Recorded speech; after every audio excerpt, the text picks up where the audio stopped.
An exciting time, sure. But man, can it be an expensive time. Setting up the dorm room can set you back. Buying these textbooks is out of control. And of course, the rising cost of tuition.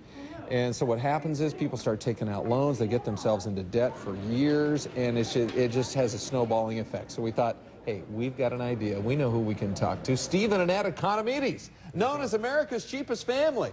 They've been doing some research, looking into ways on how you can conquer college costs. Absolutely. Right. Yeah. You know, we have 5 kids. Yes. We want them all to go to college. Right. And, you know, with the average cost of college being $60,000 for 4 years, that's crazy. So we've got some ways to save. All right, now books are something that just drive people nuts. This is crazy. Look, we did a little research. This is a book that our daughter used last semester, and this is $87 new at the bookstore. But you go to half.com, great place to buy used books, $38. You can save yourself 56%. What kind of a book is that? This is a communications book. Okay. Communications 101. Right.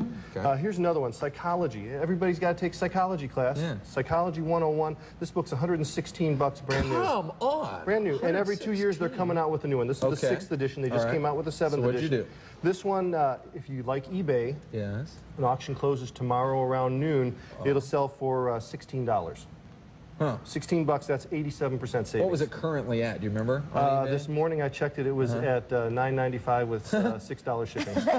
There you go. Wow. Do your research. You can save a ton of money. Remember, the average textbooks for a semester are costing between $500 and $900. Wow. If you can save 50 or 60%, you're saving a lot of money. eBay and half.com. Right, and there's one more, collegebooksdirect.com. College Books Direct. Right. Okay. Okay, and... All right, now you've got stuff on more, sort of in the financial aid area. Is scholarship, is it too late to get after Absolutely that? Not. Absolutely not. The first place to start is to go to FAFSA, which is called the Free Application for Federal Student Aid. That's F-A-F... S-A. S-A. Right. Okay. And it's not too late. FAFSA can be filled out for this coming year up until September 15th. And what is it exactly? What it does is it puts you into the government, it links you up with the government to see if you're eligible for grant money. Okay. And then a lot of the colleges say that that's your first step to take before they'll visit with you about scholarships. Okay. Just make sure you check no for loans, because sometimes if you say yes to loans, then they just kind of give you a loan. They can make some money off you. Right. In-state tuition and expenses is about $10,000 a year. The average loan balance upon graduation is about 20 grand. Isn't that ridiculous? And the average payoff for a student is 10 years. So if you can avoid that, you know, if you can spend 10 hours of your time and earn $1,000, that's $100 an hour. So get the financial aid, and then you've got a couple other websites besides... Exactly. Fastweb.com and scholarshipcoach.com. And this story is phenomenal. This kid, Ben Kaplan, has written a couple of books. Scholarship Scouting Report. He tells you about specific scholarships, but his story is phenomenal because what he did is he filled out 30 scholarship applications. Yes. Won 13 of them, got $90,000, went to Harvard, graduated in 3 years, magna cum laude. Ben Kaplan. Right. So his books are phenomenal. He tells you how to apply for the scholarships, and it's one other thing, you know, we got a little less than a minute left, but you also wanted to talk about getting high quality professors and instructors. I look at education as buying a service. Yes. And if I'm going to spend $180 for a class, up to $800 for a class for graduate level, I want to get the best quality I can get. But how do you know? And, well, there's lots of ways to do it. First off, talk to other students who've taken the same classes. We visited our dean of instruction for some of our kids and said, give us the teachers with the highest student retention ratio. Because they had a class where one teacher was losing 70% of her students, and we thought that was unacceptable. They seemed to like the idea. Then another website called RateMyProfessor.com.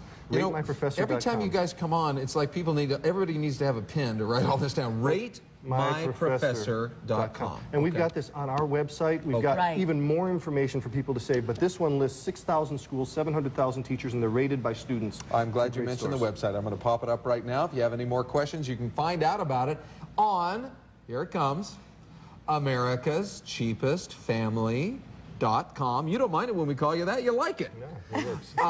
And by the way, if people send a self-addressed stamped letter to Home Economizer, P.O. Box 12603, Scottsdale, with the zip of 85267, then what do they get from you? We'll send them a free sample issue of our newsletter and information about how they can subscribe. We've got several issues that deal specifically with college scholarships and loans and things like that. Guys, thanks. All kinds of great ideas, Rick, huh? Absolutely. Every time they come on, they blow us away with information. I noticed you were taking a few notes there with 3 kids in college. 3 kids in college, yeah. Be working for the rest of my life.